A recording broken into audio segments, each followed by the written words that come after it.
Story time audio ബുക്സിലേക്ക് എല്ലാവർക്കും സ്വാഗതം. ജോസി വാഗമറ്റം എഴുതിയ നോവൽ ചാവുകടൽ. കടപ്പുറത്ത് മീൻ ലേലം നടക്കുകയാണ്. ശൗര്യക്കുട്ടി ലേലത്തിൻ്റെ മേൽനോട്ടവുമായി അങ്ങിങ്ങു ചുറ്റി നടക്കുന്നുണ്ട്. കടലിൽ മീനുള്ള ദിവസമായിരുന്നു. മത്തിയും അയലയും ചെമ്മീനുമായി വള്ളങ്ങൾ കരയ്ക്കടുത്തുകൊണ്ടിരുന്നു. വാഹനങ്ങളുടെ പാർക്കിംഗ് സ്ഥലം നിറയെ വണ്ടികൾ അടുങ്ങിക്കിടന്നു.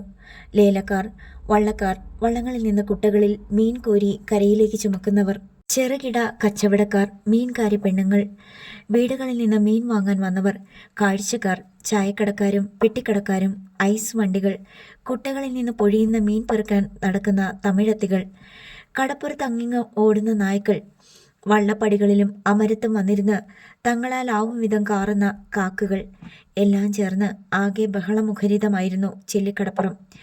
അവിടേക്ക് ശൗര്യക്കുട്ടിയെ തേടി ഡെന്നിച്ചൻ ഓടിക്കിതച്ചു വന്നു. അവൻ ശൗര്യയുടെ അടുത്തെത്തി തോണ്ടി വിളിച്ചു. ദേ, ആ കൊല്ലംപറമ്പന്മാർ വന്നിരിക്കുന്നു. എവിടെ? ശൗര്യക്കുട്ടി ജാഗ്രതയിലായി. വീട്ടുമുറ്റത്ത്. അവന്മാരെല്ലാം ഉണ്ട്. ആ, ഞാൻ വരുന്നു. ലേലത്തിന്റെ ചുമതല എൽദോയെ ഏൽപ്പിച്ചിട്ട് ശൗര്യക്കുട്ടി വീട്ടിലേക്ക് പാഞ്ഞു. നടത്തവുമല്ല ഓട്ടവുമല്ലാത്ത ഒരു തരം കുതിപ്പ്. ശൗര്യക്കുട്ടി വീട്ടിലെത്തിയപ്പോൾ ആൻ്റപ്പനും ആൺമക്കളും മുറ്റത്ത് നിരന്നു നിൽപ്പുണ്ട്. ശൗര്യക്കുട്ടി തിണ്ണയിലേക്ക് കയറി നിന്നിട്ട് ചോദിച്ചു, എന്താ എല്ലാവരും കൂടെ? പീറ്ററേ, നീ എന്നാണ് ആശുപത്രിയിൽ നിന്ന് ഇറങ്ങിയത്? അധികം താമസിയാതെ ഒന്നുകൂടെ കയറണ്ടായോ? ഒന്ന് പഴിച്ച മൂന്ന് പഴിക്കുന്നല്ലേ പഴഞ്ചൊല്ല്. നിനക്ക് രണ്ടല്ലേ ആയിട്ടുള്ളൂ. ഞങ്ങൾ നിന്നോട് വഴക്കിന് വന്നതല്ല ശൗരി, ആൻ്റപ്പൻ പറഞ്ഞു. ആണെങ്കിലും അല്ലെങ്കിലും എനിക്ക് ഒരുപോലെയാ ശൗരി. നിന്നോടുള്ള വഴക്കെല്ലാം പറഞ്ഞു തീർത്ത് ഒത്തുതീർപ്പിന് ഞങ്ങൾ തയ്യാറാ. അത് പറയാൻ വേണ്ടിയാ വന്നത്. ഈ ബുദ്ധി നിങ്ങൾക്ക് നേരത്തെ തോന്നിയിരുന്നെങ്കിൽ നമുക്ക് ആഘോഷമായിട്ട് എൻ്റെ ചേച്ചിയുടെ കല്യാണം കൂടാമായിരുന്നല്ലോ. ഞാൻ വീട്ടിൽ വന്ന് വിവരം പറഞ്ഞ് ക്ഷണിച്ചതല്ലേ ശൗരി. നീ അതെല്ലാം മറക്കണം. ഞങ്ങൾ എന്ത് വീട്ടുവീഴ്ചയ്ക്കും തയ്യാറാ. ആണോ? ആത്മാർത്ഥമായിട്ട് പറയണം. എൻ്റെ ചേട്ടൻ നിങ്ങളുടെ മോളെ കെട്ടിയത് അംഗീകരിക്കാൻ നിങ്ങൾ തയ്യാറാണോ? അതെ. പള്ളി വെച്ച് അവരുടെ കല്യാണം നടത്താൻ സമ്മതമാണോ? സമ്മതമാണ്. എൻ്റെ വല്യമ്മച്ചിയുടെ കാല് പിടിച്ച് ക്ഷമ പറയാൻ ഒരുക്കമാണോ? ആൻ്റപ്പനും ആൺമക്കളും പരസ്പരം നോക്കി. ചുമ്മാ വഴിപാട് കഴിക്കണ മാതിരിയല്ല. വല്യമ്മച്ചിയോട് ചെയ്തത് തെറ്റായിപ്പോയെന്ന് മുഖത്ത് നോക്കി പറയണം. ആശ്വസിപ്പിക്കണം. കാലിൽ തൊട്ട് മാപ്പ് പറയണം. ചെയ്യാൻ പറ്റുമോ? വല്യമ്മച്ചിയെ ചവിട്ടിയവൻ മാത്രമല്ല, നിങ്ങളപ്പനും മക്കളും ഒന്നൊന്നായിട്ട് ഞങ്ങൾ ചെയ്യാം, ജോമൻ പറഞ്ഞു. എന്നാ അകത്തോട്ട് കയറുവാ. കുഞ്ഞിനെ പകച്ചു നിൽക്കുകയായിരുന്നു. വല്യമ്മച്ചി ആ കട്ടിലേ ഇരുന്നാട്ട്, ശൗര്യക്കുട്ടി നിർദ്ദേശിച്ചു. കുഞ്ഞിനെ കട്ടിലിരുന്നു. ആൻ്റപ്പൻ പീറ്റർ തുടങ്ങി വച്ചാട്ട്, ശൗര്യക്കുട്ടി പറഞ്ഞു. ആൻ്റപ്പന് കടുത്ത ജാള്യമുണ്ടായിരുന്നു. സ്വന്തം മകൾ ഉൾപ്പെടെ എല്ലാവരും നോക്കി നിൽക്കുന്നു. അവരുടെ എല്ലാം മുന്നിൽ വെച്ച് കുനിഞ്ഞ് ഒരു വൃദ്ധ സ്ത്രീയുടെ കാല് പിടിച്ച് മാപ്പ് പറയേണ്ടി വരുന്നത് വലിയൊരു അപമാനമാണെന്ന് അയാൾക്ക് തന്നെ അറിയാം. എൻ്റെ മക്കളെ, ഇതൊന്നും വേണ്ട. ചെയ്തത് തെറ്റായി പോയല്ലോന്ന് ഒരു മനസ്താപം ഉണ്ടായാൽ മതി, കുഞ്ഞനെ വിഷമത്തോടെ പറഞ്ഞു. അപ്പോൾ ശൗര്യക്കുട്ടിയും ഒന്നയഞ്ഞു. ശരി, ആൻ്റപ്പൻ ചേട്ടനും ജോമോനും മാറി നിന്നാട്ട്. പീറ്റർ കാല് പിടിച്ച് മാപ്പ് പറ. അവനാ വല്യമ്മച്ചിയുടെ നെഞ്ചത്ത് ചവിട്ടി വാരിയൽ ഒടിച്ചത്. പീറ്ററിന് അനുസരിക്കുകയേ നിവൃത്തിയുണ്ടായിരുന്നുള്ളൂ. അവൻ എല്ലാവരുടെയും മുന്നിൽ വെച്ച് കുനിഞ്ഞ് മുട്ടുകുത്തി കുഞ്ഞനയുടെ പാദങ്ങളിൽ സ്പർശിച്ചു. എന്നോട് ക്ഷമിക്കണം. എൻ്റെ അറിവില്ലായ്മ കൊണ്ട് ചെയ്തു പോയതാ. മാപ്പ് തരണം. ശൗര്യക്കുട്ടി പറഞ്ഞു കൊടുത്തത് അതേപടി പീറ്റർ ഏറ്റു പറഞ്ഞു. അതോടെ ആ രംഗം അവസാനിച്ചു. ഒത്തുപോകാൻ സന്മനസ്സുണ്ടെങ്കിൽ നമുക്ക് അപ്പുറത്തോട്ട് മാറിയിരുന്ന് വർത്തമാനം പറയാം.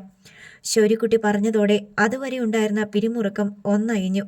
ശൗര്യക്കുട്ടി ആൻ്റപ്പനെയും മക്കളെയും വിളിച്ചുകൊണ്ട് അടുത്ത മുറിയിലേക്ക് കയറി. നിങ്ങളൊക്കെ എന്നെ കൊല്ലാൻ വേണ്ടി സൈമൺ മുതലാളിക്ക് കൂട്ടുനിന്ന ചരിത്രമൊക്കെ എനിക്കറിയാം. എന്ന് വെച്ച് എനിക്ക് നിങ്ങളോട് തീർത്താ തീരാത്ത വൈരാഗ്യമൊന്നുമില്ല കേട്ടാ. ശൗര്യക്കുട്ടി സന്ധി സംഭാഷണം തുടങ്ങി വെച്ചു. കൊന്നാലും ചത്താലും തീരാത്ത വൈരാഗ്യം എനിക്ക് ഒറ്റയാളോട് മാത്രമേ ഉള്ളൂ, കാരക്കാട്ട് സൈമൺ തരകനോട്. ശൗര്യക്കുട്ടി, ഞങ്ങളുടെ ഭാഗത്തുനിന്ന് കുറച്ച് തെറ്റുകൾ വന്നിട്ടുണ്ട്, ആൻ്റപ്പൻ പറഞ്ഞു. അതിനി പറയണ്ട, എനിക്കറിയാലോ. നിങ്ങൾക്ക് ആ തെറ്റുകൾ ബോധ്യപ്പെടാൻ കൂടുതൽ സമയം വേണ്ടി വന്നു. ബുദ്ധിയുള്ളവർക്ക് പറഞ്ഞാൽ മനസ്സിലാകും. അഹങ്കാരികൾക്ക് അടി കിട്ടിയാലേ മനസ്സിലാകത്തുള്ളൂ. അത്രയുള്ളൂ വ്യത്യാസം. അപ്പോൾ നമ്മൾ തമ്മിലുള്ള വഴക്ക് തീർന്നല്ലോ ഇല്ലേ? തീർന്നു, ആൻ്റപ്പൻ പറഞ്ഞു. മക്കളും കൂടെ പറ. ഞങ്ങൾക്കൊരു വഴക്കുമില്ല, പീറ്ററും ജോമോനും ഒരേ സ്വരത്തിൽ പറഞ്ഞു.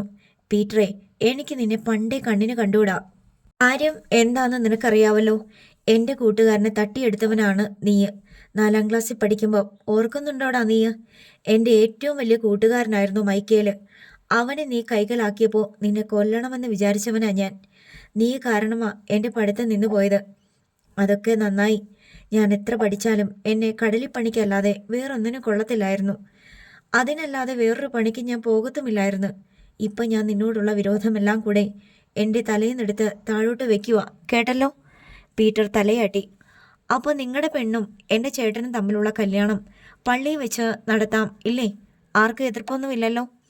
ഇല്ലെന്ന് 3 പേരും ഒരേ സ്വരത്തിൽ പറഞ്ഞു. വലിയ ആഡംബരത്തിലൊന്നും വേണ്ട. കല്യാണത്തിൻ്റെതായ ആഘോഷവും സൽക്കാരവും ഒക്കെ ഞങ്ങൾ ഇവിടെ ഗംഭീരമായിട്ട് നടത്തിയതാ. ഞാനിങ്ങനെ പറഞ്ഞെന്ന് വെച്ച് നിങ്ങളുടെ മനസ്സിൽ വല്ല പ്ലാനും ഉണ്ടെങ്കിൽ ഒട്ടും കുറയ്ക്കുകയും വേണ്ട. നിങ്ങൾ വീട്ടിൽ പോയിരുന്ന് ആലോചിച്ചിട്ട് ഒരു തീയതി പറഞ്ഞാൽ മതി. അങ്ങനെ ചെയ്യാമെന്ന് ആൻ്റപ്പനും മക്കളും സമ്മതിച്ചു. ഇതൊന്നും പള്ളിയിൽ വെച്ച് നടത്തിയില്ലെങ്കിലും ഒരു കുഴപ്പവും വരാനില്ല. ലോകത്തുള്ള കല്യാണങ്ങളെല്ലാം പള്ളിയിൽ വെച്ചാണോ നടത്തുന്നത്? അവർക്കൊക്കെ മക്കളും മക്കളും ഉണ്ടാവുകയും അവരെല്ലാം അന്തസ്സായിട്ട് ജീവിക്കുകയും ചെയ്യുന്നില്ലേ? പിന്നെ നമ്മുടെ ഒരു വിശ്വാസവും ആശ്വാസവും കർത്താവിൻ്റെ കണക്ക് പുസ്തകത്തിൽ ഇതും കൂടെ വരവ് വെച്ച് കാണുമെന്ന്. എടാ ശൗര്യക്കുട്ടി, മോനെ, ദൈവദോഷം പറയല്ലേടാ. കുഞ്ഞെന്ന ശൗര്യയെ ശാസിച്ചു. നിർത്തി വെല്ലുമിച്ചി, ഇനി അടുത്ത വിഷയത്തിലാട്ട് കടക്കാം. നിങ്ങളുടെ ഇറച്ചി കച്ചവടം. ശൗര്യക്കുട്ടി ആൻ്റപ്പനോട് പറഞ്ഞു. എനിക്ക് ഈ ഇറച്ചി കച്ചവടം തീരെ ഇഷ്ടമില്ലാത്ത ഏർപ്പാടാ. ഞാൻ മീൻപിടുത്തക്കാരനാ. എന്നെ കൊണ്ട് നിങ്ങൾ ചെയ്യിച്ചതാ. അത് പോട്ടെ, നാളെ മുതൽ ഞാൻ ആ കച്ചവടത്തിനില്ല. ജീസസ് മീറ്റ് സ്റ്റാൾ ഇന്നത്തോടെ പൂട്ടി. മതിയോ? ആൻ്റപ്പൻ ഇതിൽ പരമൊരു സന്തോഷമില്ല. ഒരുക്കള് വല്ലതും ബാക്കി നിൽപ്പുണ്ടെങ്കിൽ പോത്തായാലും ശരി കാളയായാലും ശരി ആൻ്റപ്പൻ എടുത്തോളാം.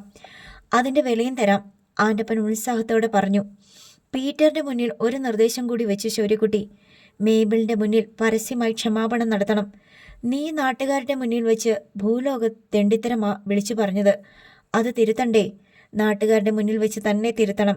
നിനക്ക് പറ്റുമോ തിരുത്താൻ? പീറ്റർ ഒന്ന് പരിങ്ങി. പരസ്യമായ ക്ഷമാപണമൊക്കെ നാണക്കേടാണ്. ഞാൻ അവരുടെ വീട്ടിൽ ചെന്ന് ക്ഷമ പറഞ്ഞാൽ മതിയോ? പോരാ, നാട്ടുകാരുടെ മുന്നിൽ വെച്ച് വിളിച്ചു പറഞ്ഞത് അവരുടെ മുന്നിൽ തന്നെ തിരുത്തണം. ഇല്ലെങ്കിൽ നിനക്ക് ആയുസ്സിൽ ഒരിക്കലും പെണ്ണ് കെട്ടാൻ പറ്റത്തില്ല. വല്ലവളുമാരെയും വിളിച്ചുകൊണ്ട് വല്ലയിടത്തും പോയി ജീവിക്കാമെന്ന് വെച്ചാലും ഞാൻ സമ്മതിക്കത്തില്ല. പുറകിന് വന്ന് ഞാൻ പിടിച്ച് രണ്ടിനെയും 2 വഴിക്കാക്കും. ഞാൻ അവളെ കെട്ടിക്കോളാം ശൗര്യക്കുട്ടി, പീറ്റർ ഒരു ഭേദഗതി നിർദ്ദേശിച്ചു. വേണ്ട വേണ്ട, അത് പൂ പോലൊരു പെണ്ണ. നിന്നെപ്പോലൊരു പോത്തിൻ്റെ കൂടെയല്ല അവൾ ജീവിക്കേണ്ടത്. നീ എത്ര നന്നായാലും അവളുടെ ഒപ്പം നിൽക്കാനുള്ള യോഗ്യത കിട്ടത്തില്ലടാ.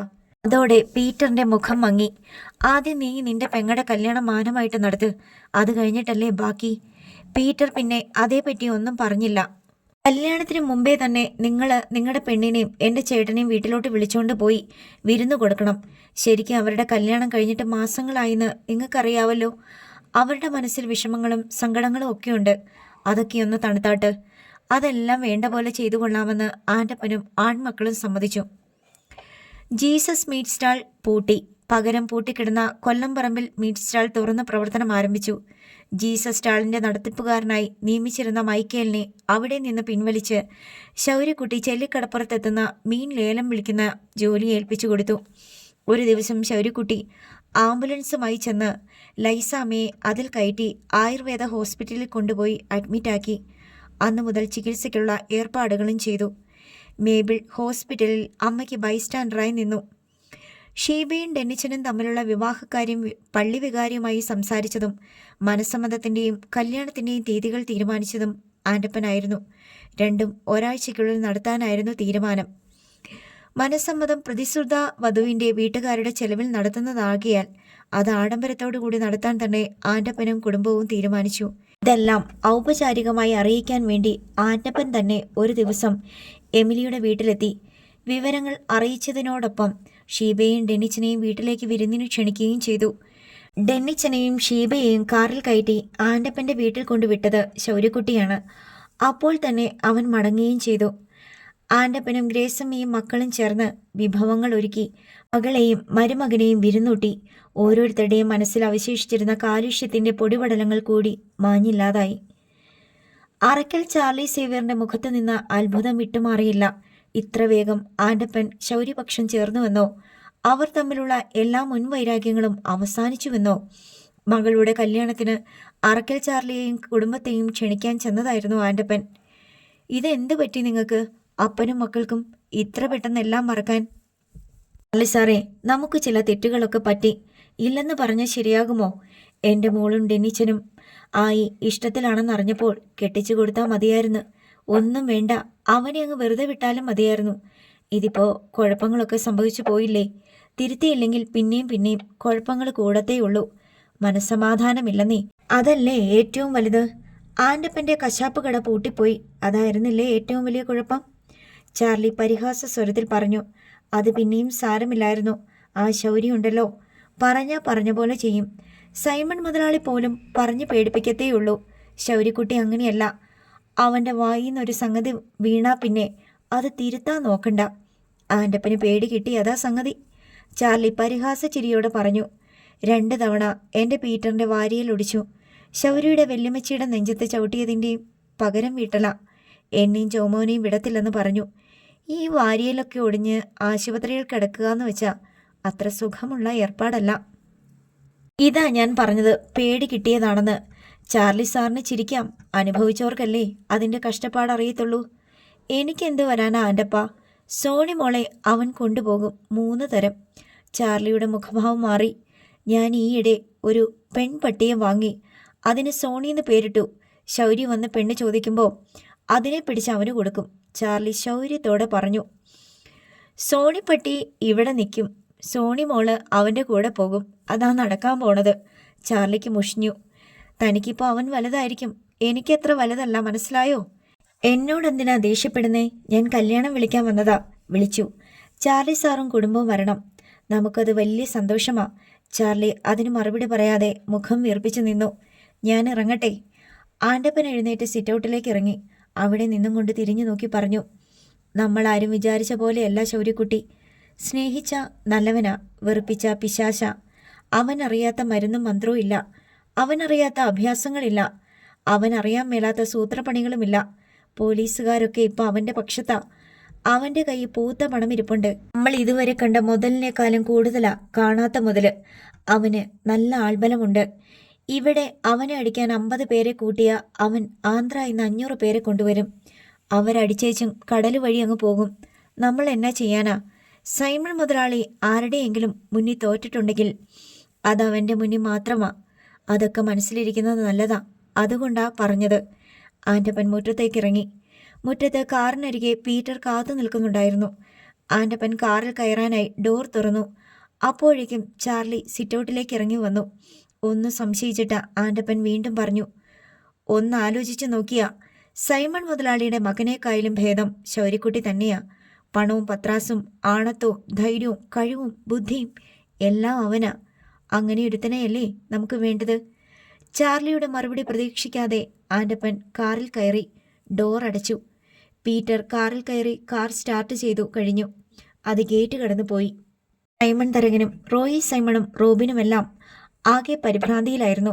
പുറംകടലിലേക്ക് പോയ ഫിഷിംഗ് ബോട്ടുകളെ പറ്റി വിവരമൊന്നുമില്ല. ഫോണിൽ ആരെയും കിട്ടുന്നില്ല. ബോട്ടിലെ വയർലെസ് സെറ്റും പരിധിയിൽ വരുന്നില്ല. ഒരു ബോട്ട് പോയിട്ട് 50 ദിവസമായി. മറ്റൊരെണ്ണം 42 ദിവസം മുൻപാണ് മത്സ്യബന്ധനത്തിന് പോയത്. 33 ദിവസം മുമ്പ് പോയ 3ാമത്തെ ബോട്ടിനെക്കുറിച്ചും വിവരമൊന്നുമില്ല. കടലിൽ കോളിളക്കവും കൊടുങ്കാറ്റും ഒന്നും ഉണ്ടായതായി ഒരു റിപ്പോർട്ടുമില്ല. റോയി സൈമൺ പറഞ്ഞു. അവർ സംസാരിച്ചു നിൽക്കെ ആൻ്റപ്പൻ്റെ കാർ ഗേറ്റ് കടന്നു വന്ന് കാരയ്ക്കാട്ട് വിശാലമായ മുറ്റത്ത് നിന്നു. ആൻ്റപ്പൻ ഡോർ തുറന്നിറങ്ങി വന്നു. ഞാൻ എൻ്റെ മോളുടെ കല്യാണം ക്ഷണിക്കാൻ വന്നതാ. കല്യാണ ക്ഷണക്കത്ത് നീട്ടിക്കൊണ്ട് ആൻ്റപ്പൻ പറഞ്ഞു. ഭ! സൈമൺ തരകൻ മുഖമടച്ച് ഒരൊറ്റ ആട്ടാട്ടി. ഇത്രമേൽ കടുത്ത ഒരു പ്രതികരണം ആൻ്റപ്പൻ ഒട്ടും പ്രതീക്ഷിച്ചിരുന്നില്ല. വീട്ടിൽ കയറി വരുന്നവരോട് മുതലാളി ഇങ്ങനെ പെരുമാറുമെന്ന് കരുതിയില്ല. ആൻ്റപ്പൻ മുഖം മുഷിഞ്ഞു പറഞ്ഞു. പക്ഷേ മുതലാളി ഒരു കാര്യം ഓർത്തു. മുതലാളിയുടെ ഏറ്റവും വലിയ ശത്രു ഇപ്പോൾ എൻ്റെ കൂടെയാ, ശൗര്യക്കുട്ടി. അവന് ചില കണക്കൊക്കെ മുതലാളിയുടെ അടുത്ത് തീർക്കാനുണ്ട്. ഇതും കൂടെ ഞാൻ ആ കണക്കിൽ ചേർത്തോളാം. വേറൊന്നും ഇപ്പോൾ ഞാൻ പറയുന്നില്ല. എൻ്റെ വീട്ടിൽ കയറുമെന്ന് വെല്ലുവിളിക്കുന്നോടാ നായേ. ഇറങ്ങിപ്പോടാ എൻ്റെ വീട്ടിൽ നിന്ന്, തെണ്ടി. കൈ ചൂണ്ടിക്കൊണ്ട് സൈമൺ തരകൻ ആക്രോശിച്ചു. ഇതുപോലൊരു വർത്തമാനം ശൗര്യക്കുട്ടി എൻ്റെ വീട്ടിൽ വന്നപ്പോൾ ഞാൻ പറഞ്ഞിട്ടുണ്ട്. അവസാനം അവൻ്റെ വീട്ടിൽ ചെന്ന് കാല് പിടിക്കേണ്ടി വന്നു എനിക്ക്. അതുപോലൊരു ദിവസം മുതലാളിക്കും വരും. ഒന്ന് ഓർത്ത് വെച്ചോണേ. ആൻ്റപ്പൻ സിറ്റൗട്ടിൽ നിന്ന് ഇറങ്ങി വന്ന് കാറിൽ കയറി. കാർ ഗേറ്റ് കടന്ന് പുറത്തേക്ക് പോയി. പപ്പ എന്തിനാ അയാളെ പിണക്കിയത്? റോയി സൈമൺ ചോദിച്ചു. അല്ലെന്ന്, അവൻ കല്യാണം ക്ഷണിക്കാൻ വന്നേക്കുന്നു. അവന്റെ മോളും മറ്റേ തന്തയ്ക്ക് പറക്കാത്തവന്റെ ചേട്ടനും തമ്മിൽ പള്ളി വെച്ച് കെട്ടാമോണത്രേ. പപ്പയോടുള്ള അടുപ്പം വെച്ചല്ലേ അയാൾ വന്ന് ക്ഷണിച്ചത്? എന്നോടുള്ള അടുപ്പം വെച്ചാണോടാ അയാളുടെ മോളും മറ്റവന്റെ വീട്ടിലെ അലവലാതിയും തമ്മിൽ കല്യാണം നടത്താൻ പോണത്? അവസാനം അവരെല്ലാം ഒന്നിച്ച്, ഞാനൊറ്റ. അയാളും കൂടി ശത്രുപക്ഷത്തേക്ക് ചെല്ലുമ്പോൾ ശൗര്യയുടെ ബലം ഒന്നുകൂടെ കൂടില്ലേ? നമ്മുടെ ബലം കുറഞ്ഞ്. അതുമാത്രമാണോ?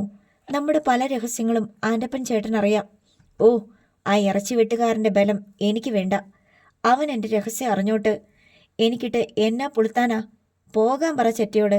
2 അടി കിട്ടിയപ്പോഴേക്കും മെറ്റേ പട്ടിയുടെ കാലേ ചെന്ന് വീണിരിക്കുന്നു. എഴുത്തൂരൻ സൈമൺ തരകന് കലി അടങ്ങുന്നില്ല. ഈ നാട്ടിൽ ആരുടെ കല്യാണം നടന്നാലും ഇവിടെ വന്ന് ക്ഷണിക്കുന്നത് ഇവിടുത്തുകാരുടെ നാട്ടുമര്യാദയല്ലേ? അതല്ലേ അയാളും ചെയ്തുള്ളൂ. എൽസമ്മ അഭിപ്രായപ്പെട്ടു. നിന്നോട് ആരെങ്കിലും അഭിപ്രായം ചോദിച്ചോ? ആണുങ്ങൾ സംസാരിക്കുന്നിടത്ത് മിണ്ടരുത്. സൈമൺ തരകൻ എൽസമ്മയെ താക്കീത് ചെയ്തു. കാരക്കാട്ട് കടുവയുടെ പല്ല് കൊഴിഞ്ഞെന്ന് നാട്ടുകാരെ അടക്കം പറഞ്ഞു തുടങ്ങിയിട്ടുണ്ട്. എങ്ങനെ പറയാതിരിക്കും? തോൽവിയാണല്ലോ എല്ലായിടത്തും. ആരോടാ തോൽക്കുന്നത്? അതും ആളുകൾ പറയുന്നുണ്ട്. എൽസമ്മ വിടാൻ ഭാവമില്ലെന്ന മട്ടിലാണ് നിൽപ്പ്. നിന്നോടല്ലേ പറഞ്ഞത് മിണ്ടരുതെന്ന്? സൈമൺ തരകൻ കൈ ചൂണ്ടി. വീട്ടിലെ പെണ്ണുങ്ങളോട് ശൗര്യം കാണിച്ചാൽ മതിയോ? ആ ശൗര്യയുടെ അടുത്തോട്ട് ചെല്ല്, അവൻ തരും നല്ല മറുപടി. മമ്മ എന്തിനാണ് പപ്പയോട് വഴക്കിന് നിൽക്കുന്നത്? ശൗര്യൊന്നും പപ്പയുടെ മുന്നിൽ ആരുമല്ല. ചില മത്സരങ്ങളിൽ അവൻ ജയിച്ചെന്ന് വെച്ച് എപ്പോഴും ജയിക്കുമോ? അവൻ്റെ തോൽവി വരാനിരിക്കുന്നതേയുള്ളൂ. അവൻ്റെ കയ്യിലെ പൈസ തീരുമ്പോൾ അവൻ്റെ മെണപ്പം തീരും. അപ്പോഴും കാരക്കാടന്മാർ കോടീശ്വരന്മാരാ. അതറിയോ മമ്മിക്ക്? റോയി സൈമൺ പപ്പയെ പിന്താങ്ങിക്കൊണ്ട് എൽസമ്മയോട് തർക്കിച്ചു. എവിടത്തെ കോടീശ്വരൻ? 3 ഫിഷിംഗ് ബോട്ടിനും കൂടി എത്ര കോടിയാണ് മുടക്കിയത്? എല്ലാം കടമെടുത്തിട്ടല്ലേ ഫാക്ടറിയും ഐസ് പ്ലാന്റും പണിയുന്നതോ? ബോട്ടിൽ നിന്ന് കിട്ടുന്ന വരുമാനം മാത്രം മതി 3 വർഷത്തിനകം കടമെല്ലാം അടച്ചു തീരും. പിന്നെ 3 ബോട്ടും ഫ്രീയാ. അതുമാത്രമല്ല, കാട്ടൂരും മാരാരിയിലും ഓമനപ്പുഴയിലുമൊക്കെ നമ്മുടെ വള്ളങ്ങളുണ്ട്. ചെല്ലിക്കടപ്പുറം മാത്രമേ കൈവിട്ടു പോയിട്ടുള്ളൂ. റോബിൻ പറഞ്ഞു. കടലിലോട്ട് പോയ ബോട്ടുകൾ എവിടെ? അതൊന്നും ഇതുവരെ തിരിച്ചു വന്നിട്ടില്ലല്ലോ. എൽസമ്മ ചോദിച്ചു. അതൊക്കെ വരും മമ്മി, വരാതെ എവിടെ പോകാൻ? റോയി സൈമണ് അക്കാര്യത്തിൽ സംശയമേ ഇല്ല. ആർക്കറിയാം എന്തൊക്കെയാ സംഭവിക്കാൻ പോണേന്ന്? ആ ഫിഷിംഗ് ബോട്ടൊന്നും വാങ്ങേണ്ട ഒരാവശ്യവും ഇല്ലായിരുന്നു. ശൗര്യയോട് മത്സരിക്കാൻ നിങ്ങൾ അപ്പനും മക്കളും നോക്കിയാ തോറ്റുപോകത്തേ ഉള്ളൂന്ന് ഞാൻ മുമ്പേ പറഞ്ഞതാ, കേട്ടില്ല. നിന്റെ വായടച്ച് വെക്കാൻ വേണ്ടി ഞാൻ എന്നാ വേണം? സൈമൺ തരകൻ യാചനാസ്വരത്തിൽ കളിയാക്കി ചോദിച്ചു. ഒന്നും വേണ്ട, ഞാൻ പറയാനുള്ളതൊക്കെ പറഞ്ഞു. ഇനി നിങ്ങളുടെ ഇഷ്ടം പോലെ ചെയ്യ്. എൽസമ്മ പിൻവാങ്ങി. ഡെന്നിച്ചനും ഷീബയും തമ്മിലുള്ള മനസ്സമ്മതം ചേന്നവേലി പള്ളിയിൽ വെച്ച് നടന്നു. മനസ്സമ്മത ചടങ്ങിന് ശേഷം ആൻ്റപ്പൻ അതിഥികൾക്ക് ഗംഭീരമായ സൽക്കാരം നൽകി. തൊട്ടടുത്ത ഞായറാഴ്ച ഡെന്നിച്ചനും ഷീബയും തമ്മിലുള്ള വിവാഹവും ആശീർവദിക്കപ്പെട്ടു.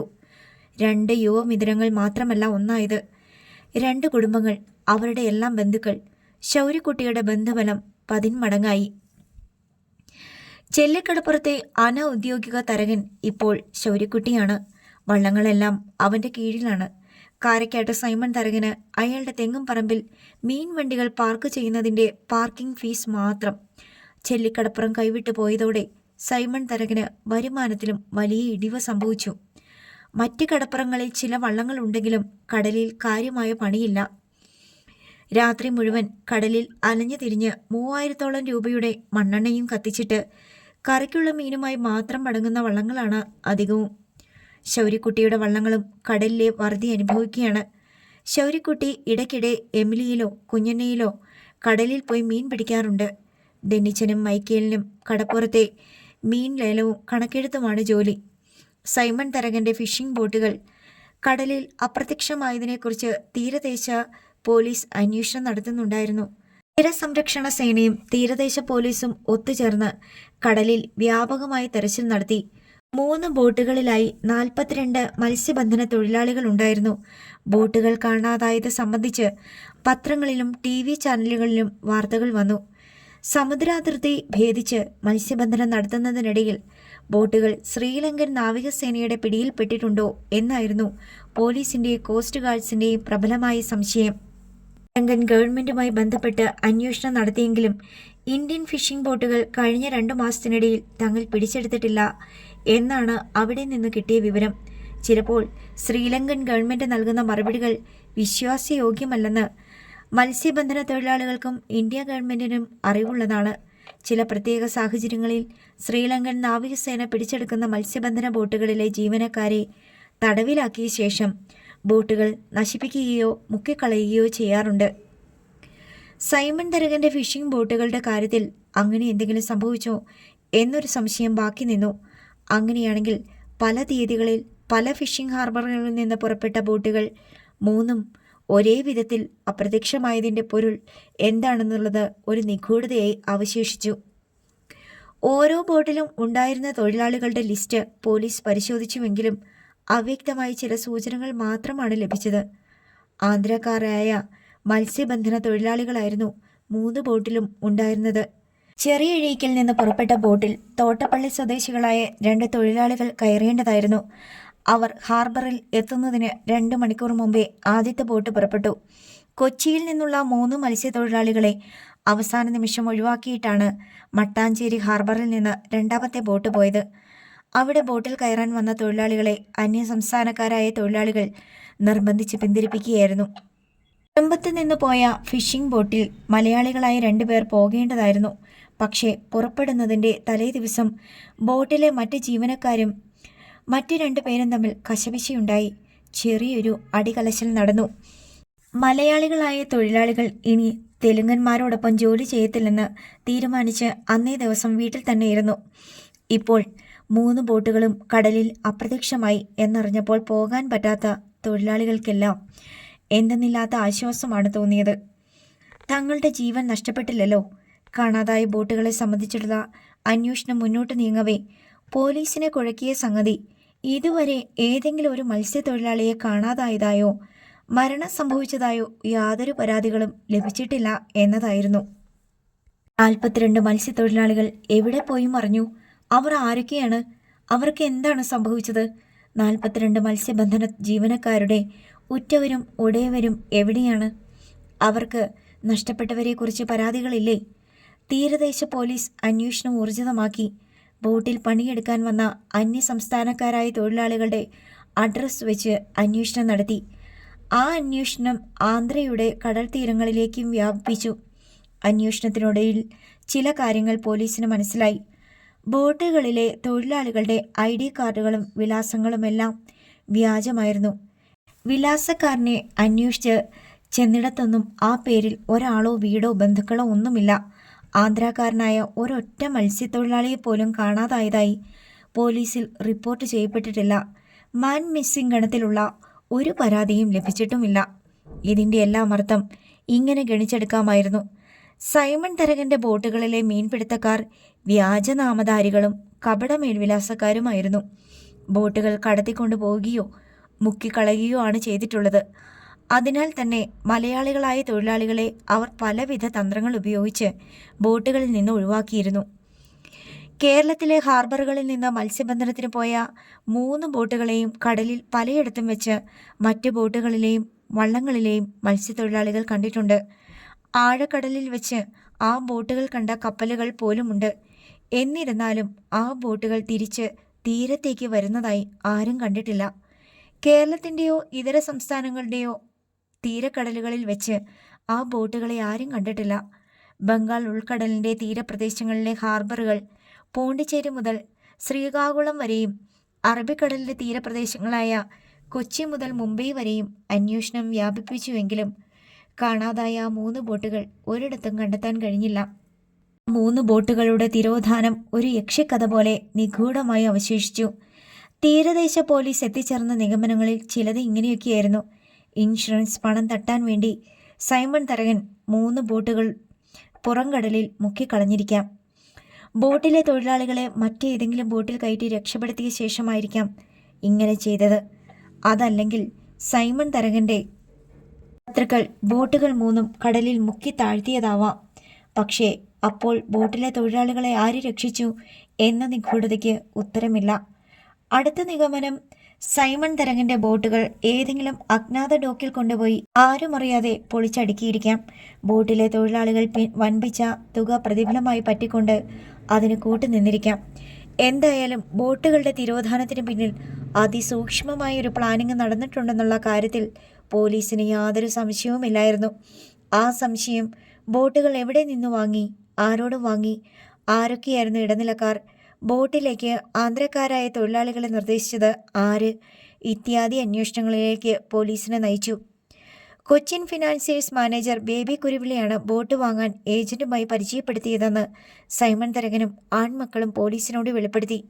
പോലീസ് ബേബി കുരുവിളയെ ചോദ്യം ചെയ്തു. ബോട്ട് നിർമ്മിക്കുന്ന കമ്പനികളുമായോ ബോട്ട് വിൽക്കുന്ന ഏജൻസികളുമായോ യാതൊരു പരിചയവുമില്ലെന്ന് ബേബി കുരുവിള പറഞ്ഞു. സൈമൺ മുതലാളി ഫിഷിംഗ് ബോട്ടുകൾ വാങ്ങാൻ ആഗ്രഹം പ്രകടിപ്പിച്ചപ്പോൾ ഗൂഗിൾ സൈറ്റിൽ കയറി ബോട്ടുകളെക്കുറിച്ച് അന്വേഷിച്ചുവെന്നും വിൽക്കാനുള്ള ചില ബോട്ടുകളുടെ അഡ്രസ്സും ഫോൺ നമ്പറും സംഘടിപ്പിച്ച് സൈമൺ തരകന് കൊടുത്തുവെന്നും ബേബി കുരുവിള വെളിപ്പെടുത്തി. താനും കൂടി ചേർന്നാണ് പല ബോട്ടുടമകളെയും വിളിച്ച് സംസാരിച്ചത്. അതിനിടയിൽ ഒരു ഏജന്റിന്റെ നമ്പർ കിട്ടി. അത് സൈമൺ മുതലാളിക്ക് കൈമാറി. ആ ഏജന്റ് മുഖേനയാണ് സൈമൺ മുതലാളി ബോട്ടുകൾ വാങ്ങിയത്. ബേബി കുരുവിള പറഞ്ഞതെല്ലാം സൈമൺ തരകനും സമ്മതിച്ചു. ഏജന്റിനെ കാണാൻ വിശാഖപട്ടണത്തേക്ക് പോയതും ബോട്ടുകൾ കണ്ടതും വിലക്കി വാങ്ങിയതും സൈമൺ തരകനും ആൺമക്കളും കൂടിയാണ്. ഏജന്റിനെ ബേബി കുരുവിളയ്ക്ക് നേരിട്ട് പരിചയമില്ല. അയാളുടെ ഫോൺ നമ്പർ കൈവശമില്ല. സൈമൺ തരകന്റെ കൈവശം ഏജന്റിന്റെ ഫോൺ നമ്പർ ഉണ്ടായിരുന്നു. അത് വച്ച് ഏജന്റിനെ തപ്പിയെടുക്കാൻ പോലീസ് ഒരു ശ്രമം നടത്തി. അങ്ങനെ ഒരു ഫോൺ നമ്പർ നിലവിലില്ലെന്നായിരുന്നു അതിൽ വിളിച്ചപ്പോൾ കിട്ടിയ മറുപടി. പോലീസ് വീണ്ടും ഇരുട്ടിലായി. പ്രധാനപ്പെട്ട കണ്ണി വിട്ടുപോയിരിക്കുന്നു. ജീപ്പ് വാങ്ങിക്കൊടുത്ത ഏജന്റും ബോട്ടിലേക്ക് ജീവനക്കാരെ എത്തിച്ചു കൊടുത്ത ഏജന്റും ഒരാൾ തന്നെ. അയാളെപ്പറ്റി യാതൊരു വിവരവുമില്ല. അങ്ങനെ ഒരാൾ ഉണ്ടായിരുന്നോ എന്ന് പോലും ആർക്കും അറിയില്ല. ആ ഏജന്റ് ഒരു വ്യാജനോ ആൾമാറാട്ടക്കാരനോ ആയിരുന്നിരിക്കാം എന്ന് പോലീസ് കണക്കുകൂട്ടി. എന്നാൽ അവരെ കൊണ്ടെല്ലാം ഇത്ര സൂക്ഷ്മമായി ഒരു നാടകം കളിപ്പിച്ച ഒരു സൂത്രധാരൻ, ഒരു സൂപ്പർ ബുദ്ധിശാലി ഉണ്ടാവാതെ തരമില്ലെന്ന് പോലീസ് ഉറപ്പിച്ചു. ചിലന്തി വല നെയ്യുന്ന പോലെ ഇതെല്ലാം ഓർഗനൈസ് ചെയ്തിരിക്കുന്നത് അവൻ്റെ മസ്തിഷ്കമാണ്. പക്ഷേ ഏജന്റ് എന്ന കണ്ണി അറ്റുപോയതോടെ പോലീസിൻ്റെ അന്വേഷണ സൂചികൾ തമ്മിൽ കൊരുത്ത് കെട്ടിപ്പിണഞ്ഞു പോയി. സൈമൺ തരകൻ്റെ ബോട്ടുകൾ കാണാതായതും പോലീസ് അന്വേഷണവും എല്ലാം അറിഞ്ഞിട്ട് ഒരു ദിവസം ശൗര്യക്കുട്ടി ആർത്തുങ്കൽ SI ജോൺസനോട് ഫോണിൽ വിളിച്ച് പറഞ്ഞു. കള്ളന് കഞ്ഞിവെച്ചവനല്ലേ സൈമൺ തരകൻ. അയാൾ മനഃപൂർവ്വം ബോട്ട് മുക്കിയതാ. കോടികളുടെ ഇൻഷുറൻസ് തട്ടിയെടുക്കലായിരുന്നു ഉദ്ദേശം. അത്രയ്ക്ക് ബുദ്ധിയൊന്നും സൈമൺ തരകനില്ല ചോരി. സൈമൺ തരകൻ്റെ ബോട്ട് മുക്കാനും അയാളെ തകർക്കാനുമുള്ള ബുദ്ധി ഉദിക്കാൻ പാകത്തിൽ ഒരൊറ്റ തലയും ഇന്നീ ലോകത്തുള്ളൂ. ആ തല ഇരിക്കുന്നത് ചെല്ലിക്കടപ്പുറത്തെ ശൗര്യക്കുട്ടി എന്നു പേരുള്ള ഒരുത്തൻ്റെ കഴുത്തിന് മുകളിലാണ്. അത് കേട്ടപാടെ ശൗര്യക്കുട്ടി വലിയൊരു തമാശ ആസ്വദിക്കുന്നത് പോലെ ഒച്ച വെച്ച് ചിരിച്ചു. മറുവശത്ത് ജോൺസന് ചിരിയൊന്നും വന്നില്ല. സൈമൺ മുതലാളിക്ക് ഇൻഷുറൻസ് പൈസ കിട്ടുമോ? അയാൾ ചോദിച്ചു. കിട്ടത്തില്ല സാറേ, കിട്ടാൻ ഞാൻ സമ്മതിക്കത്തില്ല. ബോട്ടുകൾ കാണാതായതിൽ ദുരൂഹതയുണ്ട്. സൈമൺ മുതലാളി വീഴാൻ ഇനി എത്ര സമയമെടുക്കും? ഇപ്പം തന്നെ കോടികളുടെ കടക്കാരനായല്ലോ. അയാൾ ഉടനെയൊന്നും വീഴത്തില്ല സാറേ. രാവണന 10 തലയുണ്ട്. ഓരോ തലയുടെയും മർമ്മത്ത് തന്നെ അടിക്കണം. ഇനി എത്ര തലയുണ്ട് ബാക്കി? എനിക്കെങ്ങനെ അറിയാം? സാറ് ചുമ്മാ കളിയാക്കല്ലേ. ആ ബോട്ടൊക്കെ ഏത് ഡോക്കിൽ കൊണ്ടുപോയാ പൊളിച്ചടുക്കിയത് അല്ലെങ്കിൽ മുക്കിയത്? സാറ് ചുമ്മാ തമാശ പറയാതെ വെച്ചിട്ട് പോ സാറേ. ശൗര്യക്കുട്ടി ഒച്ച വെച്ച് ചിരിച്ചുകൊണ്ട് കോൾ കട്ട് ചെയ്തു. കള്ള കഴിവരുടെ മോൻ ജോൺസൺ ഫോണിലേക്ക് നോക്കി പിറുപിറുത്തു. പിന്നെ സൈമൺ തരകൻ്റെ ഫോണിലേക്ക് വിളിച്ചു. സൈമൺ തരകനെ ലൈനിൽ കിട്ടിയപ്പോൾ SI പറഞ്ഞു. ഞാനാ ജോൺസൺ, അർത്തുങ്കൽ സ്റ്റേഷനിൽ നിന്ന്. ഓ, താനൊക്കെ ഇപ്പം മറ്റേ ചെറ്റയുടെ കൂടെയല്ലേ? ഞാൻ ആരുടെയും കൂടെയെങ്കിലും ആയിക്കോട്ടെ. ഒരു കാര്യം ചോദിക്കാൻ വേണ്ടി വിളിച്ചതാ. ബോട്ടുകൾ 3 പോയല്ലോ. ഇനി അത് കിട്ടത്തില്ലെന്ന് ഉറപ്പായില്ലേ? വേണ്ടടോ, എനിക്ക് ഇൻഷുറൻസ് കിട്ടിയാൽ മതി. കോപ്പ് കിട്ടും മുതലാളിക്ക്. ഭാ, വെച്ചിട്ട് പോടാ. നീ എന്നോട് സംസാരിക്കാറായോ? ഒച്ച വെക്കണ്ട. ഇപ്പോഴും സിംഹമാണെന്ന വിചാരം. ഗർജനമൊക്കെ പണ്ട്. ഇത് വെറും മോങ്ങല. രൂപ എത്ര കോടി പോയി കിട്ടി? മറുവശത്ത് മിണ്ടാട്ടമില്ല. 3-3.5 കോടിയെങ്കിലും പോയില്ലേ? ആ ഫാക്ടറിയും ഐസ് പ്ലാന്റും പാതി വഴിക്ക് കിടക്കുമല്ലേ? മുതലാളിയുടെ കള്ളും ചോറും കുറേ കഴിച്ചിട്ടുള്ളത് കൊണ്ട് പറയുക. ആ ശൗര്യമുണ്ടല്ലോ, അവൻ കരിമൂർഖന, രാജവെമ്പാല. ചവിട്ടിയതൊക്കെ പോട്ടെ, അവൻ്റെ അടുത്ത് ചെന്ന് കോംപ്രമൈസ് ആകാൻ നോക്ക്. എൻ്റെ പട്ടി പോകും അവൻ്റെ അടുത്ത് കോംപ്രമൈസിന്. ഞാനാര് അവനാര്? ചെല്ലിക്കടപ്പുറത്ത് ഇന്നലത്തെ തിരക്ക് വന്നടിഞ്ഞ ചാളക്കുഞ്ഞ്. തലയിൽ ഇത്തിരിയെങ്കിലും ബുദ്ധിയുണ്ടെങ്കിൽ പോയി കോംപ്രമൈസ് ആക്. ഇല്ലെങ്കിൽ ജനിപ്പിച്ച തന്തയാണെന്നൊന്നും അവൻ നോക്കില്ല. മുതലാളി ഉടുത്ത കോണകം വരെ അവൻ ഉരിഞ്ഞു കളയും. കൂടുതലൊന്നും എനിക്ക് പറയാനില്ല, വെക്കട്ടെ. സൈമൺ തരകൻ എന്തെങ്കിലും പറയും മുമ്പേ ജോൺസൺ കോൾ കട്ട് ചെയ്തു. അയാൾക്ക് ആരോടൊക്കെയോ കലശലായ ദേഷ്യം തോന്നി. മേശയിൽ മുഷ്ടി വെച്ച് ഒരിടി കൊടുത്തു. കാരിക്കേട്ട് ബംഗ്ലാവിന്റെ കാർ പോർച്ചിൽ കാർ നിർത്തി റോയി സൈമണും റോബിനും ഇറങ്ങി. അവർ ഹാളിലേക്ക് കയറി ചെല്ലുമ്പോഴേക്ക് മുകളിൽ നിന്ന് കോണിപ്പടി ഇറങ്ങി തരകൻ താഴെ വിശാലമായ ഹാളിലേക്ക് വന്നു. പോയിട്ട് എന്തായടാ? അയാൾ ആകാംക്ഷയോടെ തിരക്കി. ഒരു രക്ഷയുമില്ല പപ്പ. ഇൻഷുറൻസുകാർ ചോദിക്കുമ്പോൾ നമുക്ക് മറുപടിയില്ല. അവൻ എന്നാ ചോദ്യമാ ചോദിച്ചത്? സൈമൺ തരകന് ദേഷ്യം വന്നു. ബോട്ടുകൾ കടലിൽ വെച്ച് തകർന്നു പോയെങ്കിൽ അതിൻ്റെ അവശിഷ്ടങ്ങൾ കാണണ്ടേ? കോസ്റ്റ് ഗാർഡ്സും നേവിയും കോസ്റ്റൽ പോലീസും ഒക്കെ എന്തുമാത്രം തെരഞ്ഞതാ, ഒരു പൊടി പോലും കിട്ടിയില്ല. അതിലുണ്ടായിരുന്ന തൊഴിലാളികൾ അപകടത്തിൽപ്പെട്ട് മരിച്ചെങ്കിൽ ഒരു ഡെഡ് ബോഡിയെങ്കിലും കരയ്ക്കടിയണ്ടേ? 42 പേര്. ശവമൊന്നും കിട്ടണമെന്നില്ല. കടലിൽ എന്തെല്ലാം ജീവികളുള്ളതാ! ആയിരക്കണക്കിന് സ്രാവുകളുള്ള കടലുണ്ട്. അങ്ങോട്ട് 50 അല്ല 500 പേരെ ഇട്ടുകൊടുത്താലും അരമണിക്കൂറിനകത്ത് അവറ്റകളെ വെട്ടി വിഴുങ്ങിക്കളയും. സൈമൺ തരകൻ തർക്കിച്ചു. പപ്പ അതൊക്കെ സമ്മതിച്ചു. പക്ഷേ ബോട്ടിൽ കയറിപ്പോയിട്ട് കാണാതായെന്ന് പറയുന്ന മനുഷ്യരുടെ എന്തെങ്കിലും ഒരു അടയാളം കിട്ടണ്ടേ? എടാ റോയി, പണ്ട് കൈരളിയെന്ന് പേരുള്ള ഒരു വലിയ കപ്പൽ തന്നെ കാണാതായി. ഒരറിവും കിട്ടിയിട്ടില്ല. ഒരു കപ്പൽ മുങ്ങിയ അതിൻ്റെ എന്തെങ്കിലും ലക്ഷണം കാണണ്ടേ? 49 പേരുണ്ടായിരുന്നു കൈരളിയിൽ. അതിനെന്താ സംഭവിച്ചത്? ആർക്കറിയാം. 20,000 ടൺ ഇരുമ്പയിരുമായിട്ട് പോയതാണ്. അങ്ങനെയൊക്കെ സംഭവിക്കാറുണ്ട് കടലിൽ. എവിടെ ചെന്ന് തിരയും? ലോകത്തിൻ്റെ 1/2 ഭാഗം കടലല്ലേ? എൻ്റെ ബലമായ സംശയം അവർ പാകിസ്ഥാൻകാരുടെ കടലിലോട്ട് വഴിതെറ്റിപ്പോയി കാണും. അവരുടെ കൈ കിട്ടിയ പിന്നെ ബോട്ട് കിട്ടൂല, ആളുകളെയും ജീവനോടെ കിട്ടൂല. ചുമ്മാ വെടിവെച്ച് കടലിൽ തള്ളിയിട്ട് ബോട്ടുമായിട്ട് പോകും. റോബിൻ പറഞ്ഞു. അങ്ങോട്ടൊന്നും പോകേണ്ട കാര്യമില്ലല്ലോ അവർക്ക്. ശ്രീലങ്കക്കാരുടെ പട്ടാളം പിടിച്ചോണ്ട് പോയെന്ന് പറഞ്ഞാൽ പിന്നെയും വിശ്വസിക്കാം. മാത്രമല്ല വഴിതെറ്റി 3 ബോട്ടും ഒരേ സ്ഥലത്തോട്ട് തന്നെ പോകുമോ? എടാ, തലയ്ക്കകത്ത് എന്തെങ്കിലും ബുദ്ധി വേണ്ടേ ഓരോന്ന് വിളിച്ചു പറയുമ്പോൾ? സൈമൺ തരകന് ദേഷ്യം പിടിച്ചു. എന്നാ ബുദ്ധിയുള്ള പപ്പ പറ. ഇൻഷുറൻസുകാരെന്താ പറയണത്? നമുക്ക് കാശ് കിട്ടുമോ ഇല്ലയോ? ബോട്ടുകൾ നഷ്ടപ്പെട്ടിട്ടുണ്ട്, അത് ഉറപ്പാണല്ലോ. പിന്നെന്താ അവർക്ക് പൈസ തരാൻ ഇത്ര മടി? അവരുടെ വീട്ടിൽ നിന്നല്ലല്ലോ കൊണ്ടുവന്ന് തരണത്.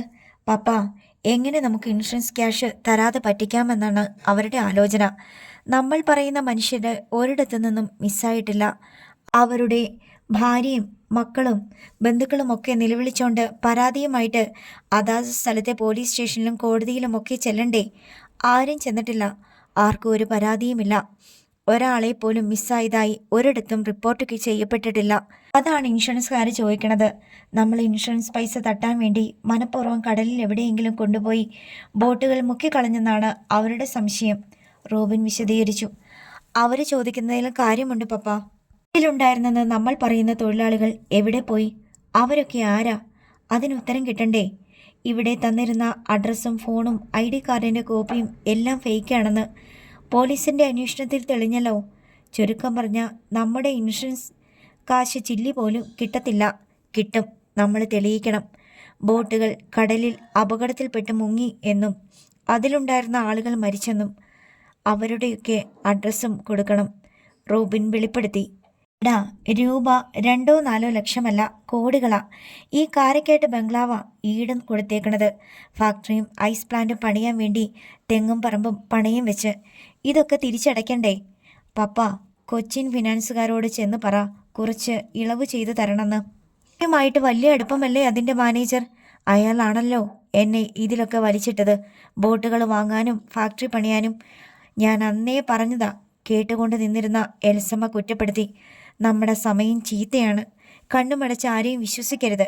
കോടിക്കണക്കിന് രൂപ മുടക്കി ഫിഷിംഗ് ബോട്ടുകൾ വാങ്ങരുത്, ഫാക്ടറി പണിയരുത് എന്നൊക്കെ ആര് കേൾക്കാൻ?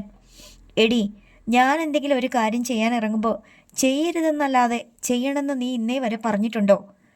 സൈമൺ തരകൻ ഭാര്യയുടെ നേർക്ക് തട്ടിക്കയറി. നല്ലതൊന്നും ചെയ്തിട്ടില്ലല്ലോ, പിന്നെ എങ്ങനെയാ ചെയ്യാൻ പറയണത്?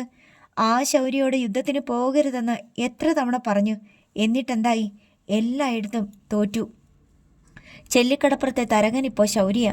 അവനോട് കളിച്ച കളിയല്ലേ ഈ തോൽവിയുടെ എല്ലാം കാരണം.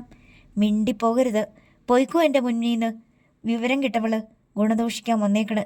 സൈമൺ തരകൻ ആക്രോശിച്ചു. പപ്പ, ഒന്ന് ആലോചിച്ചു നോക്കിയാ ഇതിൻ്റെ എല്ലാം പുറകിൽ അവനാ. ആ എസ് ഐ പറഞ്ഞത് ശരിയാ, റോയി സൈമൺ പറഞ്ഞു. 10 വർഷത്തെ പരിചയമുണ്ട് ആ തെണ്ടിക്ക് ആന്ധ്രാക്കാരുമായിട്ട്. നമ്മൾ അവിടെ തന്നെ പോയി ബോട്ടുകൾ വാങ്ങി. ചിലപ്പോൾ അവിടെയുള്ള അവൻ്റെ പരിചയക്കാരായിരിക്കും നമ്മുടെ ബോട്ടിൽ തൊഴിലാളികളായിട്ട് വന്നത്. സൈമൺ തരകൻ നിമിഷങ്ങളോളം ആലോചിച്ചു നിന്നു. എന്നിട്ട് വിസമ്മതാർത്ഥത്തിൽ തലയാട്ടി. ഏയ്, അങ്ങനെ വരാൻ വഴിയില്ല. നമുക്ക് പണിക്കാരെ ഏർപ്പാടാക്കി തന്നത് ഒരു ഏജൻറ്റാ. ആ ഏജൻറ്റിന് ശൗര്യയെ ഒരു പരിചയവുമില്ല. ഞാൻ അയാളോട് ചോദിച്ചതാണല്ലോ. ശൗര്യന്ന് പേരുള്ള ഒരുത്തൻ ഈ നാട്ടിൽ നിന്ന് ഒളിച്ചോടി ആന്ധ്രായിൽ വന്ന് 10 കൊല്ലം താമസിച്ചിട്ടുണ്ടെന്ന്. അയാൾ കൈമലർത്തി. ശൗര്യന്നൊരു പേര് കേട്ടിട്ട് പോലുമില്ലെന്നാ പറഞ്ഞത്. ഈ ആന്ധ്രയുടെ കടലുണ്ടല്ലോ, അത് കേരളത്തിനേക്കാളും വിസ്താരത്തിലാണ്. അയാൾ പറഞ്ഞത് കള്ളമാണോ എന്ന് നമുക്ക് എങ്ങനെ അറിയാം? ഇപ്പോൾ ഏജൻറ്റിൻ്റെ ഫോൺ നമ്പർ പോലും ഇല്ലല്ലോ. വിളിക്കുമ്പോൾ ഔട്ട് ഓഫ് സർവീസ്. അയാൾ തന്ന ഫോൺ നമ്പർ മാത്രമല്ല, അഡ്രസ്സും വ്യാജമല്ലേ. മഷിയിട്ട് നോക്കിയാലും അറിയാൻ പറ്റില്ലല്ലോ. അയാൾ എവിടെ പോയിന്ന് റോയി സൈമൺ ചോദിച്ചു. എടാ റോയി, ഏജൻറ്റിനെ പരിചയപ്പെടുത്തി തന്നത് കൊച്ചിൻ ഫിനാൻസിൻ്റെ മാനേജരാ, ബേബി കുരുവിള. അയാൾ ഞാനുമായിട്ട് നല്ല ബന്ധമാ. അയാളല്ലേ എനിക്ക് എത്രയും ലോൺ തന്നത്. വേറെ ഏതെങ്കിലും ബാങ്കുകാർ തരുമോ? പപ്പ, അയാളും ശൗര്യയുടെ ആളാണെങ്കിലോ? റോയി, എന്നെ ദേഷ്യം പിടിപ്പിക്കല്ലേ. ആ മാനേജർക്ക് ശൗര്യനെ കണ്ണെടുത്താൽ കണ്ടുകൂടാ. അവൻ ലോണിന് ചെന്നിട്ട് അയാൾ കൊടുത്തില്ലല്ലോ. പുതുപ്പണക്കാരെയൊന്നും വിശ്വസിക്കാൻ കൊള്ളത്തില്ലെന്നാ ബേബി കുരുവിള പറഞ്ഞത്. പപ്പ, എന്തായാലും ഒരു കാര്യം എനിക്ക് ഉറപ്പാ, നമുക്ക് പറ്റിയ നഷ്ടങ്ങളുടെ എല്ലാം പുറകിൽ അവനാ, ശൗരി. അവൻ്റെ കൈയുണ്ട് എല്ലായിടത്തും. പപ്പ ആദ്യം മുതലേ ഒന്ന് ആലോചിച്ച് നോക്കിക്കേ, അപ്പം മനസ്സിലാകും. അവൻ്റെ തല നിറച്ച് പപ്പയോടുള്ള പകയാ ഇവിടെ വന്ന് വെല്ലുവിളിച്ചതല്ലേ അവൻ നമ്മളെ നശിപ്പിക്കുമെന്ന് റോബിൻ ഓർമ്മിപ്പിച്ചു. ഇത് ഞാൻ എന്നു മുതലേ പറയുന്നതാ, അവനെ വെറുതെ വിട്ടേക്കാൻ. അവനൊരു നിക്കറും ഇട്ടുകൊണ്ട് ചെല്ലിക്കടപ്പുറത്തൂടെ നടക്കുന്ന കാലത്ത് ഞാൻ പറഞ്ഞതാ, അവന് സഹായമൊന്നും ചെയ്യണ്ട, ഉപദ്രവിക്കാതിരുന്നാൽ മതിയെന്ന്. കേട്ടില്ല. പാപത്തിൻ്റെ ശമ്പളം മരണം നാം ബൈബിളിൽ. എൽസമ്മ വീറോടെ പറഞ്ഞു. ആരുടെ പാപത്തിൻ്റെ ശമ്പളം? നിന്റെയാ? സൈമൺ തരകൻ കലി പൂണ്ടു. എൻ്റെയാണോ? നാട്ടുകാർ മുഴുവൻ അറിയാം ശൗര്യ ആരുടെ മകനാണെന്ന്. അവനെയും അവൻ്റെ അമ്മയെയും ദ്രോഹിച്ച ചരിത്രവും അറിയാം. അവൻ നശിപ്പിക്കുമെന്ന് പറഞ്ഞാൽ നശിപ്പിക്കും. ഇപ്പം നമുക്ക് വന്ന നാശം മുഴുവൻ അവൻ ചെയ്തതാ. ആ കൊച്ചിൻ ഫിനാൻസും അവിടുത്തെ മാനേജരുമെല്ലാം അവൻ്റെ കളിയാണോന്ന് എനിക്ക് സംശയമുണ്ട്. പോടി വിവരം കെട്ടവളെ, പോകാൻ എൻ്റെ മുമ്പിൽ നിൽക്കരുത്. സൈമൺ തരകൻ കൈ ചൂണ്ടിക്കൊണ്ട് ചീറി. എന്നാൽ പോകാൻ കൂട്ടാക്കാതെ എൽസമ്മ അവിടെ തന്നെ നിന്നു. മക്കൾ മുതിർന്നതോടെ എൽസമ്മയ്ക്ക് ഭർത്താവിനെ തെല്ലും പേടിയില്ലെന്നായിട്ടുണ്ട്. പപ്പ, റോബിൻ വിളിച്ചു. നമുക്ക് രക്ഷപ്പെടാൻ ഒറ്റ മാർഗമേ ഞാൻ കാണുന്നുള്ളൂ. പപ്പയുടെ കയ്യിൽ തോക്കിരിപ്പില്ലേ? ഒറ്റ വെടിക്ക് കൊന്നേക്കണം. പപ്പ ചെയ്യണ്ട. ഞങ്ങൾ 3 ആൺമക്കളില്ലേ, ഞാനോ റോയിയോ ചെയ്യാം. നമുക്കെല്ലാവർക്കും വേണ്ടി ഒരാൾ ജയിലിൽ പോയാലും വേണ്ടില്ല. അവൻ്റെ ശല്യം എന്നേക്കുമായിട്ട് തീർന്നു തരുമല്ലോ. പപ്പ സമ്മതിച്ചാൽ മതി, ഞാൻ ചെയ്തോളാം. കൂടി വന്ന 10 വർഷം ജയിലിൽ കിടക്കേണ്ടി വരും. ഞാൻ കിടന്നോളാം. റോബിനെ, നീ ആ വിചാരം കളഞ്ഞേക്ക്, എൽസമ്മ പറഞ്ഞു. നിന്റെ പപ്പ 10 തവണയെങ്കിലും അവനെ കൊല്ലാൻ നോക്കിയിട്ടുണ്ട്. ചോദിച്ചു നോക്ക്. അവനൊരു തലവരെയുണ്ട്. അത് മായ്ക്കാൻ നിങ്ങൾ ആര് നോക്കിയാലും പറ്റത്തില്ല. അത് പറഞ്ഞിട്ട് എൽസമ്മ അവിടെ നിന്ന് പോയി കളഞ്ഞു. അവനെ കൊല്ലാനൊന്നും നോക്കണ്ട, നടക്കത്തില്ല. സൈമൺ തരകൻ പറഞ്ഞു. ഇപ്പം നമ്മുടെ സമയം മോശമാ. എന്നെ ചെയ്താലും നമുക്കിട്ട് തന്നെ തിരിച്ചടി കിട്ടും. അവൻ്റെ കാലം നല്ലതും പോലീസും നാട്ടുകാരുമൊക്കെ ഇപ്പോൾ അവൻ്റെ കയ്യിലാ. അതുകൊണ്ട് നേരിട്ടൊന്നും ചെയ്യാൻ നോക്കണ്ട. ചതി മാത്രമേ ഇനി അവനോട് പറ്റത്തുള്ളൂ. എന്ത് ചതി? റോബിൻ നെറ്റിച്ചൊളിച്ചു. ആലോചിക്കണം. എന്ത് ചെയ്യാനാണെങ്കിലും കയ്യിൽ പൈസ വേണം. നമ്മുടെ കയ്യിൽ ഒന്നുമില്ല. നമുക്കിപ്പം ആരുടെയെങ്കിലും സഹായമില്ലാതെ പറ്റത്തില്ല. ആരുടെ സഹായം? പപ്പയ്ക്ക് എല്ലാം നഷ്ടപ്പെട്ടുകൊണ്ടിരിക്കുകയാണെന്ന് ആർക്കാ അറിയാൻ വയ്യാത്തത്? റോയി സൈമൺ ചോദിച്ചു.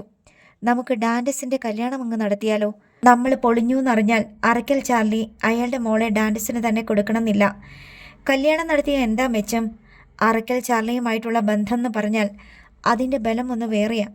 മാത്രമല്ല, മോള് തരുമ്പോൾ അവളുടെ ഷെയറും കൂടെ ഇങ്ങ് പോരുമല്ലോ. തൽക്കാലം നമുക്ക് പിടിച്ചു നിൽക്കണമെങ്കിൽ എന്തെങ്കിലും ചെയ്തേ പറ്റത്തുള്ളൂ. ഡാൻഡസ് ഏറ്റവും ഇളയവനല്ലേ പപ്പ? അതിനേക്കാൾ മുമ്പേ റോബിൻ്റെ കല്യാണമല്ലേ നടത്തേണ്ടത്? റോയി സൈമൺ ചോദിച്ചു. എനിക്കിപ്പോൾ കല്യാണം വേണ്ട. അത് ഞാൻ തീരുമാനിച്ചതാ. ഒരു 3 വർഷം കൂടി കഴിഞ്ഞിട്ടേ ഞാൻ കല്യാണം കഴിക്കണോ വേണ്ടയോ എന്ന് പോലും ആലോചിക്കുന്നുള്ളൂ. റോബിൻ പറഞ്ഞു.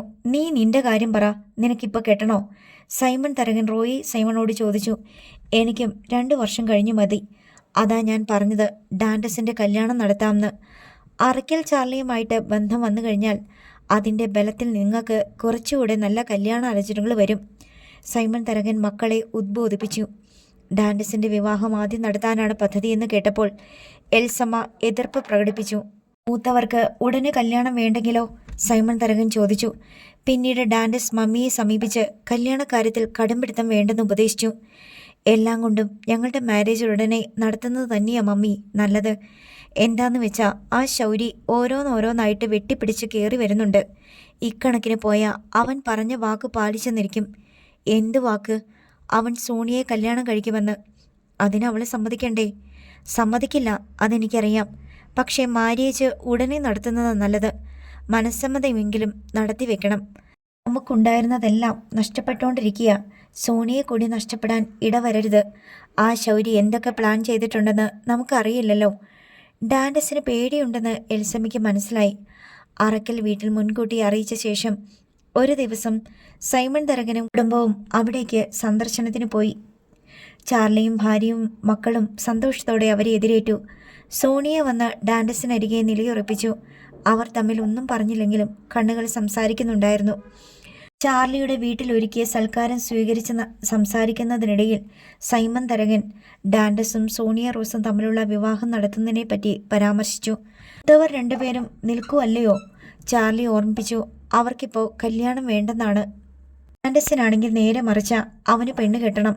ഇവിടെ ഞങ്ങൾക്ക് സന്തോഷമേ ഉള്ളൂ. റോയിയും റോബിനും കല്യാണം കഴിക്കാതെ നിൽക്കുന്നല്ലോ എന്ന് വിചാരിച്ചാ ഞങ്ങൾ നിർബന്ധിക്കാതിരുന്നത്. നമുക്കൊരു തീയതി നിശ്ചയിച്ചാലോ മനസ്സമ്മതം നടത്താൻ? സൈമൺ തരകൻ ആരാഞ്ഞു. വികാരിയച്ഛൻ്റെ സമയവും സൗകര്യവും നോക്കിയിട്ട് വേണമല്ലോ ദിവസം തീരുമാനിക്കാൻ. നമുക്കിപ്പോൾ ഒരു തീയതി പറഞ്ഞു വെക്കാം. അച്ഛൻ്റെ സൗകര്യത്തിനൊപ്പിച്ച് അങ്ങോട്ടോ ഇങ്ങോട്ടോ 1-2 ദിവസം മാറുമെന്നല്ലേ ഉള്ളൂ. ചാർലി തന്നെ അച്ഛനുമായിട്ട് സംസാരിച്ച് ഒരു തീയതി തീരുമാനിച്ചറിയിച്ചാൽ മതി. സൈമൺ തരകൻ പറഞ്ഞു. ഇതെന്താ പെട്ടെന്നിങ്ങനെ തോന്നാൻ? റോസ്മേരി ചോദിച്ചു. അവർ തമ്മിൽ എത്ര കാലമായി സ്നേഹത്തിലായിട്ട്? എൽസമ്മ പറഞ്ഞു. ഒരുപാട് ആശിപ്പിക്കാതെ കെട്ടിച്ചുവിട്ട അവരുടെ ഇഷ്ടം പോലെ ജീവിക്കട്ടെ. നമ്മുടെ ചുമതല തീരുകയും ചെയ്യുമല്ലോ. സൽക്കാരശേഷം വിശ്രമിക്കുന്നതിനിടയിൽ ചാർലി സൈമൺ തരകനോട് ചോദിച്ചു. ആ ബോട്ടുകൾ കടലിൽ കാണാതായ പ്രശ്നമൊക്കെ എന്തായി? എന്തെങ്കിലും തുമ്പ് കിട്ടിയോ? നമുക്ക് ഭയങ്കര നഷ്ടം സംഭവിച്ചോ? നഷ്ടം വരാനോ? എനിക്കോ? 2 മാസത്തിനകം ഇൻഷുറൻസിൻ്റെ പൈസ എൻ്റെ കയ്യിലോട്ട് കിട്ടും. ഒരു 10-20 ലക്ഷം രൂപ നഷ്ടം വന്നേക്കും. എൻ്റെ ദേഹത്തീന്ന് ഒരു രോമം പൊഴിഞ്ഞു പോണ പോലെയേ ഉള്ളൂ. എനിക്കത് ഇൻഷുറൻസിൻ്റെ കടലാസുകളെല്ലാം ശരിയാക്കി കൊടുത്തോ? അതൊക്കെ എപ്പോഴേ കൊടുത്തു. അത് നന്നായി. ഇനി ബോട്ടിൻ്റെ ബിസിനസ്സിന് പോകണ്ട. ആവശ്യത്തിനുണ്ടല്ലോ. പിന്നെന്തിനാ അറിയാൻ വയ്യാത്ത വഴിക്ക് കാശെറിഞ്ഞ് കളയുന്നത്? ഇനി ഒന്നിനുമില്ല ചാർലി. എല്ലാ മക്കളെ ഏൽപ്പിച്ച് വിശ്രമിക്കണം. ശൗര്യക്കുട്ടിയുടെ കയ്യിലാ ഇപ്പോൾ കടപ്പുറം ബിസിനസ് എല്ലാം അല്ലയോ? അവൻ ആരാ? കാശ് എവിടുന്നോ കൊണ്ടുവന്ന് കുടഞ്ഞിട്ടുള്ള അവൻ്റെ കളി പെട്ടെന്ന് തീരും. സൈമൺ ചേട്ടൻ സൂക്ഷിക്കണം. അവന് നിങ്ങളോട് പകയുണ്ടെന്ന് അറിയാമല്ലോ. അതൊക്കെ അവൻ്റെ മനസ്സിലിരിക്കും. അത്രയേ ഉള്ളൂ. സൈമൺ തരകനിരുന്ന സിംഹാസനത്തെ കയറിയിരിക്കാനൊന്നും അവനായിട്ടില്ല. അവനുമായിട്ടുള്ള ശത്രുത വിട്ടേക്ക് പോട്ടെ. അവനോട് വഴക്കിനൊന്നും പോകാറില്ല. അവൻ ഇങ്ങോട്ടാ വരണത്, സൈമൺ തരകൻ പറഞ്ഞു. 2 പേരും തമ്മിൽ ചർച്ച ചെയ്ത് സോണിയ റോസും ഡാൻഡസ് സൈമണും തമ്മിലുള്ള മനസ്സമ്മതത്തിൻ്റെ തീയതി നിശ്ചയിച്ചു. ഈ മാസം 19-ന് മനസ്സമ്മതം. ഇനി 2 ആഴ്ച കൂടിയുണ്ട്. അടുത്ത മാസം 17-ാം തീയതി കല്യാണം. ഇത് വെറും താൽക്കാലിക ധാരണ മാത്രമാണ്. കൃത്യമായി തീയതി ഉറപ്പിക്കണമെങ്കിൽ പള്ളിക്കാരുമായി സംസാരിക്കണം. അച്ഛൻ്റെ സൗകര്യം ചോദിക്കണം. കല്യാണ മണ്ഡപം ബുക്ക് ചെയ്യണം. അങ്ങനെ പല കടമ്പകളുണ്ട്. സോണിയയും ഡാൻഡസും 2-ാം നിലയുടെ ബാൽക്കണിയിലായിരുന്നു. എന്നോട് എന്തെങ്കിലും സ്നേഹക്കുറവുണ്ടോ? ഡാൻഡസ് സോണിയോട് ചോദിച്ചു. ഇല്ല. എന്താ അങ്ങനെ ചോദിച്ചത്? എനിക്കങ്ങനെ തോന്നി. ഫോണിൽ സംസാരിക്കുമ്പോഴും നേരിട്ട് കാണുമ്പോഴും ആ പഴയ എക്സൈറ്റ്മെൻ്റ് ഒന്നും ഇല്ലാത്ത പോലെ. ചുമ്മാ എപ്പോഴും ഓരോരോ തോന്നലാ. ശൗര്യക്കുട്ടി ഇപ്പോൾ ശല്യപ്പെടുത്താറുണ്ടോ? അയാൾ എന്നെ എന്തിനാ ശല്യപ്പെടുത്തുന്നത്? അയാൾ നിന്നെ കല്യാണം കഴിക്കുമെന്ന് ശപഥം ചെയ്തിരിക്കുവല്ലേ? നടക്കും. ഫോണിൽ വിളിക്കാറുണ്ടോ ശൗര്യക്കുട്ടി? ഇല്ലെന്നേ. കണ്ടിട്ട് തന്നെ എത്ര ദിവസമായി. അയാളെടുത്ത ശപഥം ഒക്കെ അയാൾ തന്നെ മറന്നെന്നാ തോന്നുന്നേ. അവനെപ്പറ്റി സോണിയുടെ അഭിപ്രായം എന്താ? വിടുവായൻ, വലിയ ആളാണെന്ന അഭാവം. സോണിയുടെ കയ്യിലിരുന്ന് മൊബൈൽ ഫോൺ വിറകൊണ്ടു. ആരാണെന്ന് നോക്ക്, ഡാൻഡസ് പറഞ്ഞു. സോണിയ റോസ് ഫോണിൽ നോക്കി. ശൗര്യയുടെ പേര് അവൾ നമ്പറിനൊപ്പം സേവ് ചെയ്തിട്ടുണ്ടായിരുന്നു. അത് ഡിസ്പ്ലേയിൽ തെളിഞ്ഞു. ഡാൻഡസും അത് കണ്ടു. അവൻ്റെ മുഖം ചുവന്നു. അത് അവനാണല്ലോ കൃത്യസമയത്ത്. ഡാൻഡസ് പിറുപിറുത്തു. സോണിയ റോസിൻ്റെ മുഖം വിളറി. അറ്റൻഡ് ചെയ്യ്, എന്താ പറയുന്നതെന്ന് കേൾക്കാം, ഡാൻഡസ് അവളോട് ആജ്ഞാസ്വരത്തിൽ പറഞ്ഞു. അടുത്ത ഭാഗം നാളെ.